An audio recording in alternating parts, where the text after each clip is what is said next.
It's been a while, Kate. I was bewildered. I had just run into my ex-husband, Steve, who had eloped with my sister Mary 13 years ago. It happened in the vegetable section of a supermarket where I was shopping. My daughter, Emily, who doesn't remember Steve as her father, stood beside me, looking curiously at both of us.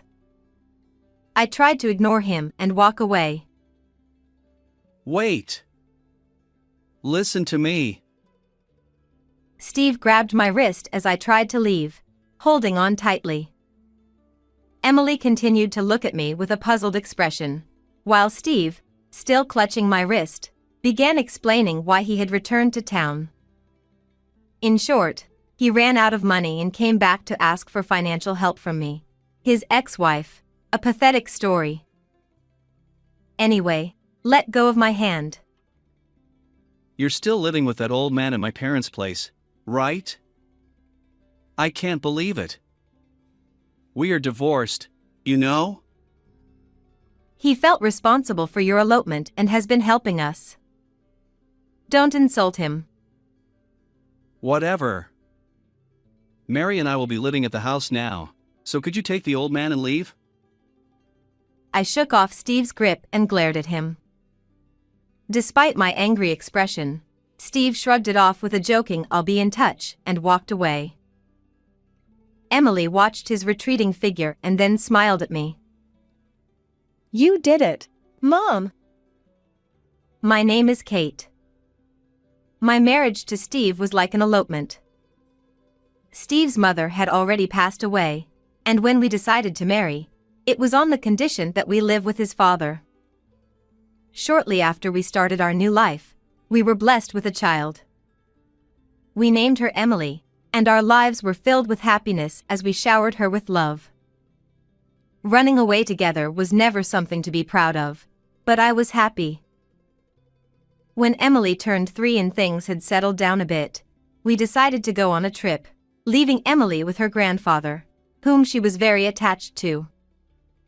It was a rare trip by car, but it wasn't just Steve and me. My sister Mary came along as well. I'm so happy to go on a trip. Steve's driving is so comfortable and reassuring. Mary, sitting in the back seat with the window open, smiled happily. Steve, at the wheel, smiled back. Mary, naturally affectionate, called Steve by his first name and became very attached to him. Being my precious sister, I had splurged on the travel expenses, which Steve covered entirely. We walked around the tourist spots, and both Mary and I enjoyed laughing with Steve. In a small alley off the bustling shopping street, Steve went to the bathroom while Mary and I sat on a bench to catch our breath. Thank you, Kate. You invited me on what was supposed to be a trip for just you two. It's fine. Steve seems to like you too. I see. That's good then. Mary tied her long hair back, and a sweet scent wafted toward me. Sensing my silent gaze, Mary smiled gently.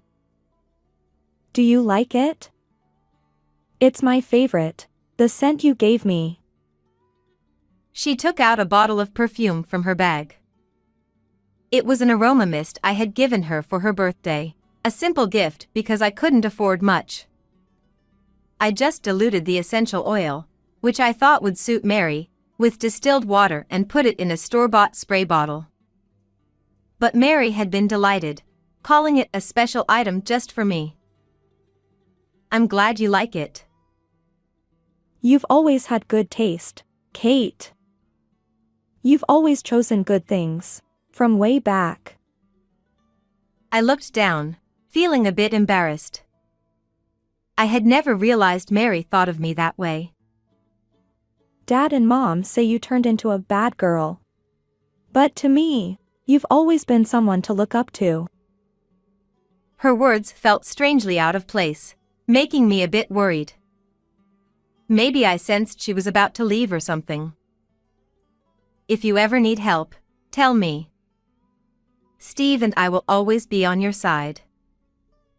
When Steve returned, Mary immediately stood up, pulling Steve's arm playfully and urging him to hurry. It had been a long time since I had walked outside feeling so calm since Emily was born. After a tiring day of walking, we had a delicious dinner and fell asleep as soon as we returned to the hotel. It must have been around 2 a.m. I woke up to the sound of the hotel room door opening. "What's going on?" I asked Steve, who was standing by the door, from my bed. He seemed startled to see me awake. Suspicious, I got up and approached him. "Where did you go at this hour? You didn't go drinking, did you?" No, I didn't. We have plans tomorrow. Let's just go to sleep." As Steve tried to slip past me toward the bedroom, a familiar scent reached my nose. In the confined space of the hotel room, the aroma spread. It was unmistakably the scent of the aroma Mary had been wearing. It wasn't just a faint scent from being around her during the day. It was so strong it seemed like Mary had intentionally put on perfume to make her presence known to me. "Do I smell Mary's perfume? Did you go to her room?" Time seemed to stop between Steve and me as we both froze. Mary was sleeping in the room next door. If there was a reason he went to her room, it was suspicious, but I didn't want to pursue it further. Steve stared at me, not saying a word. Eventually, he scratched his head with a sheepish smile, saying no. Well, I had no intention of asking more questions or pursuing the matter further. But Steve, without any hint of remorse, almost gleefully, like a child caught in a prank, began talking about his affair. After confessing everything, Steve smiled as if relieved. "See, I was honest, so forgive me." Sorry. He then slipped into bed. I stood there in shock for a few minutes before scattering the amenities like brushes and cotton swabs on the vanity. "Hey! What are you doing?" Steve stared at me in astonishment from the bed. Ignoring him, I threw his clothes and shoes at him, then rushed outside. It was 2 a.m., and the sky was filled with stars. Steve didn't follow me as I fled the hotel with just my wallet and jacket. I wondered why I was running, but all I could think of was escaping. The once lively tourist spot was now quiet and lonely at night. I walked aimlessly before finally returning home by taxi at dawn. I haven't seen Steve or Mary since then. They eloped. My early morning return worried my father-in-law, but young Emily was delighted and jumped into my arms. Holding her, I buried my face in her soft shoulder. "Welcome back, Mom. Welcome back." "Thank you, Emily." The sweet scent that lingered in my nose was overwhelmingly unpleasant. But holding Emily, who smelled faintly sweet and slightly fatty, was my only comfort. 13 years have passed since then. Steve and I divorced on paper and never contacted each other again. As a single mother, I have lived earnestly with Emily until now. 13 years is a long time, no matter how hard things have been. 16-year-old Emily has grown into a smart and honest girl. She excels at school and has many friends, making me proud. One day, while shopping with Emily, we unexpectedly ran into Steve. "It's been a while, Kate." In the vegetable section of the local supermarket, Emily, who didn't remember Steve as her father, looked curiously at both of us. I tried to ignore him and walk away. "Hey, Kate." I grabbed Emily's hand and tried to leave the store. Sensing something, Emily obediently quickened her pace and followed me. "Wait." Listen to me. I was bewildered. I had sealed away the events of 13 years ago, and even in my life with Emily, I had hesitated to mention Steve's existence, let alone his name. Emily continued to look at me curiously. Steve, still holding my wrist, began explaining why he had returned to town. As always, Steve had been terrible with money, moving from job to job, and when he ran out of savings, he returned to his hometown. He spoke with an amused smile, as if it was someone else's problem. Just let go of my hand. You're still living with that old man at my parents' place, right? I can't believe it. We're divorced, you know? Your father felt responsible for your elopement and has been helping us. Don't insult him. Whatever. Mary and I will be living at the house now, so could you take the old man and leave? I shook off Steve's grip and glared at him. No matter how angry I looked, Steve shrugged it off with a playful "I'll be in touch" and walked away. Emily watched him leave and squeezed my hand tightly. When we got home, I received a message on my phone. I didn't know how he got my number, but it was from Steve, asking me to vacate the house in a month, with a cute emoji attached. I could imagine Steve's nonchalant smile and Mary looking down at me. 1 month. I murmured quietly. Emily, who had been peering at my phone from behind, asked, "What is this?" After a few seconds of hesitation, I decided to tell her that the man we met was her biological father and that he was now homeless and needed a place to stay. After hearing the story, Emily clapped her hands lightly and smiled brightly. Good job, Mom. What? I mean, that house is. Her words made me smile despite myself. For a long time, Emily, my father-in-law, and I lived in that house. It had an air of history and dignity, with its faded white walls and roof. The whole house seemed to lean slightly, though I couldn't be sure if it was just my imagination. The garden was overgrown with weeds due to lack of time to mow, and daughter plants spread their vines all over the ground. Opening the front door made the wooden floor creak. When young Emily came home from school, she would run across the floor, making it echo as she headed to the kitchen. We were poor and couldn't afford many things we wanted, but I have a certain feeling in my chest even now.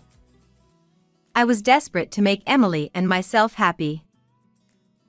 A month had passed since I reunited with Steve after 13 years. My phone rang, showing Steve's name on the screen. I took a deep breath before answering. Hey, Kate! The key to the house isn't working. Are you not home? That house has been empty for 5 years. The real estate company manages the keys, so I can't open it for you. What? What do you mean? Then where are you living now? I didn't answer that question and quietly closed my eyes. I remembered after my divorce from Steve, my father-in-law bowing deeply and shedding tears. He sincerely apologized for what his son had done and offered financial support. At that time, I didn't have a steady job, so I started working at the local sheet metal factory he managed. There were only a few employees, and the factory was a subcontractor for a major company. I couldn't do the heavy work of processing iron plates, so I helped with accounting and sales, doing my best. It was a male-dominated workplace and clientele, and I always felt out of place. The few young male employees constantly looked down on me. I lacked physical strength and knowledge. With Emily to care for, I couldn't do overtime and often clenched my teeth in frustration. When one of the employees, whose face I can't even remember now, told me, "After all, you grew up as a spoiled child," I cried at home where Emily wouldn't see. But I kept working harder than anyone, increasing my industry knowledge and connections. I wanted to fill the void of a missing father for Emily with money. Money. I wanted money. I wanted to buy Emily the clothes and food she liked, anything she wanted. Even if it was tough, I wanted to smile in front of Emily and remain a strong mother. Eventually, the company's management improved significantly. I developed a system that allowed precise processing and quick delivery in the sheet metal industry, and I earned a high position in the company. Now, I live a stable life financially and have been living in a luxury condominium with a concierge for 5 years. Originally, Emily and I had no plans to live in such a luxurious place. But my father-in-law, who had been living with us, told me, Kate, thank you so much for everything until now. I can't thank you enough. "It's not that. I'm the one who should be grateful for hiring me despite my divorce from Steve and having no ties anymore." One day, my father-in-law made a proposal. A luxury condominium was going to be built locally. As a token of his gratitude for the immense help I provided in both his personal life and the company, he wanted to buy a unit for us. From now on, you and Emily should live together. That's too much. I plan to stay in this house forever. My father-in-law shook his head. As he aged, I had some concerns about his personal life. Anticipating my worries, he smiled and said he would also buy a separate unit in the same condominium to live in. This house is very old now. Emily must be embarrassed. Don't worry, I've thought about college fees and coming-of-age ceremony costs. I'm not worried about money. I'm not dissatisfied with our current life. I'm sure Emily feels the same way. I know, I understand, but The house was indeed old. The exterior, in particular, was in terrible condition, with peeling white paint making it look bad. Emily never brought friends home, likely out of embarrassment. I should have decided this sooner. I was too focused on work and didn't pay enough attention to our daily lives. The path my father-in-law and I walked was never smooth. There were unstable times in the company's management. We lost jobs when clients went bankrupt, and employees had accidents. But no matter how tough things got, we faced them together, supporting each other.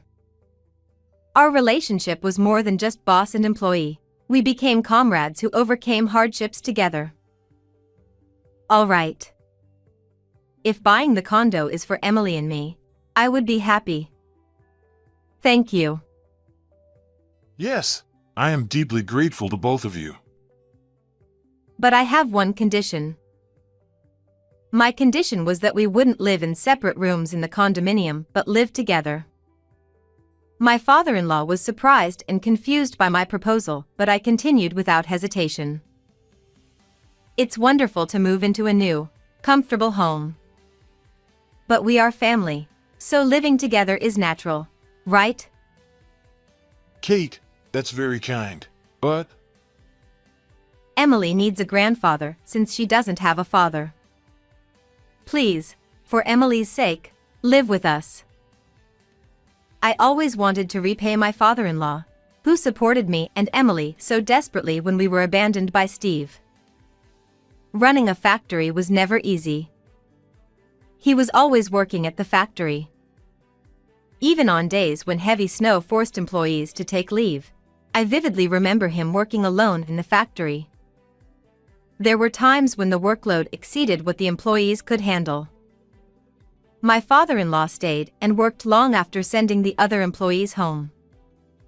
Whenever I worried about him working too hard and spoke to him, he would always say, Kate, spend as much time as possible at home with Emily. Don't worry. If you need money, just tell me. True to his word, he never failed to support our living situation. He also tried to make sure Emily, who didn't have a father, wouldn't feel lonely by pushing me to attend her school events. Today is fine. It's just a sports day. I haven't participated much before. Go to Emily's event. Don't worry about work. I knew my elderly father-in-law was straining himself at work. But he never showed it and always remained strong in front of me. At the sports day, watching Emily running hard on the lively field, I saw her wave at me with a big smile. I always wanted to repay my father-in-law for his support. Though he was initially speechless at my suggestion, he eventually sighed and gently placed his hand on my shoulder. I'm old now, and I might not be able to support you and Emily much longer. You've supported us more than enough. Now it's my turn to support. I might become a burden to you and Emily one day. I stared into his eyes. There were unspoken feelings. He was an essential and precious family member to both Emily and me. Please live with us for Emily's sake. If you bring up Emily, I can't refuse. But it's true. She needs her grandfather. Kate, you are an excellent saleswoman. Thank you. Really, thank you. And so, Emily, my father-in-law, and I started our new life in the luxury condominium. 5 years have passed since then. The old house where we spent so much time is now empty. Sometimes, when my father-in-law passed by it, he would lament how sad it was that no new residents moved in. Even though it had been entrusted to a real estate company, it pained him to see the house becoming a ruin. Emily knew his feelings, so when she heard that Steve planned to live there, she was happy for him. But Steve didn't understand the situation. The house had been empty for 5 years and was already a ruin, with significant damage to the walls and roof. The real estate company had informed us that it would be demolished soon. Hey! Are you listening? I can't live in this filthy house. Where is Emily living? Steve yelled angrily on the other end of the line. I explained the situation. I told him how much my father-in-law had helped us, how we cooperated to grow the company, and that we now lived in a condominium, although I didn't give specifics. Steve responded with near shouting. So you're living with that rich old man for money? This is ridiculous. As his son, I have rights to the company. I'm coming over to take control. The volume was so loud I instinctively moved the phone away from my ear. My father-in-law, who was nearby, took the phone from me with a look. We were working in the same office. The reason was, Long time no see, Steve. Oh, Dad. Why are you there? Whatever. I heard from Kate. The company has grown a lot, right? Give me some position. I need a job. Don't be ridiculous. The reprimand was so intense that even I was a little surprised. My father-in-law was trembling with anger, his shoulders shaking and fists clenched tightly. Kate is now the vice president. Without her, the company wouldn't have grown this much. Vice President? Really? Well, Dad. How about you live with me and Mary? It would be easier for you to live with your real son. Steve, since you disappeared, Kate has supported my life. She's much more important to me than you, my real daughter. Real daughter. Those words made my chest warm. After separating from Steve, I felt too ashamed of my elopement and couldn't return home. I felt like I couldn't face my parents, always thinking I was raising Emily alone. My father-in-law repeatedly scolded Steve over the phone. He explained how much I suffered without financial support after Steve abandoned us. I'm much better now, but I wasn't in good health. Without Kate, I might not have made it. You're exaggerating. From now on, I'll support you. Let's work together. Steve, let me make this clear. You are disowned. Don't call again. Without waiting for Steve's response, he hung up. Only my father-in-law and I were in the office. We looked at each other and burst into laughter. We didn't need words. We had become like a real father and daughter. I hadn't raised Emily alone. I was grateful from the bottom of my heart to have a genuinely kind father who laughed with me. Steve never contacted us again. He had always lived like a drifter, so no one worried about his disappearance. But 3 months later, my phone rang with an unknown caller ID. It was my day off, and I was at home. Emily, unusually, offered to make lunch, so I was sitting on the sofa, watching her cheerfully cook. Hello? Do you know who this is? A familiar voice came from the phone. How could I forget my sister's voice? When I asked, "How are you?" Mary replied briefly, "Good."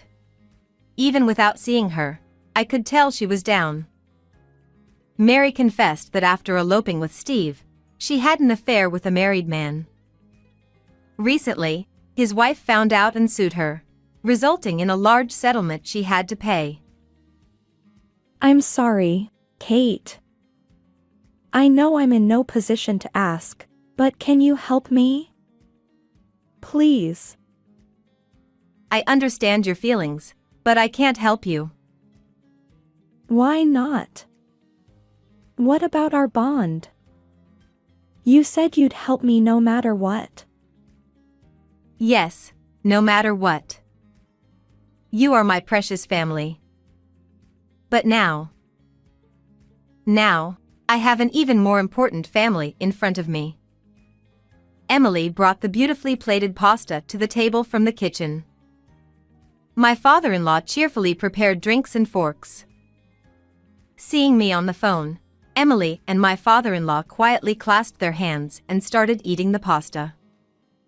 The faint scent of garlic spread in the room, and I felt my stomach growl slightly.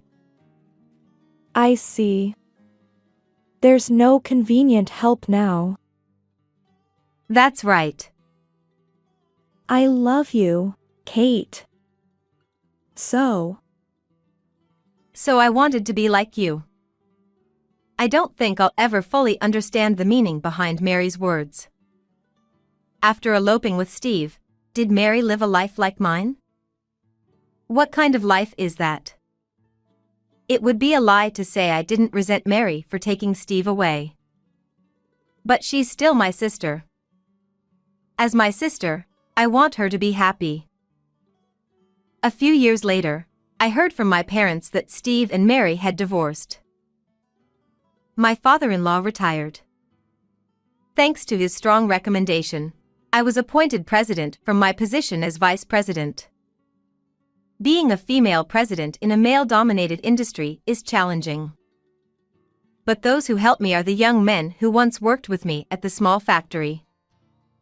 Now, I lead a busy yet fulfilling life.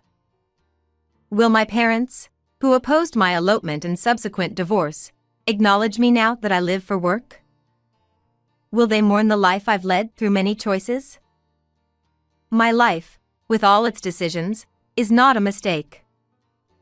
Someday, I want to visit my parents with Emily. Will you praise me then, Dad, Mom? How was today's story? Please subscribe to the channel. See you in the next video.